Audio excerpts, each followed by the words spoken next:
I remember when I was 17 and a woman asked me, "Are you saved?" I didn't have any idea what she meant. I was like, saved? What the heck is saved? The best thing I could think through was maybe she means, am I like my grandmother? And I adamantly told her no, because I'm not like my grandmother. I do hip-hop music. It's more than music, it's actually a culture. It's the lens by which you see the world. They talking reckless, what you expecting from the walking dead. Man, it's okay to be bold, passionate. It's masculinity. That's what I do.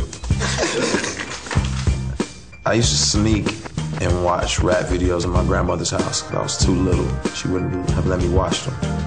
And I would sit there and watch them and I would just marvel. Late at night, I found people to look up to.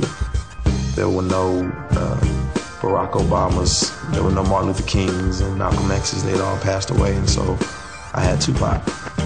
I've been trapped since birth. Cautious, cause I'm cursed. The fantasies of my family in a hearse. And they say it's the white man I should fear, but it's my own kind doing all the killing here. I wasn't the greatest athlete, definitely wasn't a scholarly student. I wasn't the toughest guy, but being able to rap was my source of significance.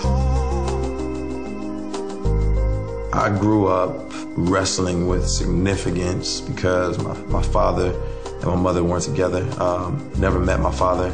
He became a drug addict and kind of let his life crumble. I felt like my dad was this piece of my life that I needed to have to feel like I was somebody. Having a single mother who worked a lot, you know, she just had to entrust me in the care of family members and different people a lot of times. I experienced abuse as a kid. I experienced neglect and you know, different kind of things. And so I was just wanting real significance, and I didn't feel like I was gonna get it trying to be this manicured, good, all-around student and person. The people I looked up to were gangsters. You know, my uncle, I remember him, you know, showing me a gun, and I just wanted to be like those guys. So I took a BB gun and stood in the middle of the street and pointed it at a car, and just saw the lady panic and freak out. And for me, that was just fun. I didn't have anything to do. I wanted to be back in the inner city. I wanted to be, you know, doing criminal activities. So I just kept rebelling, and I kept doing worse.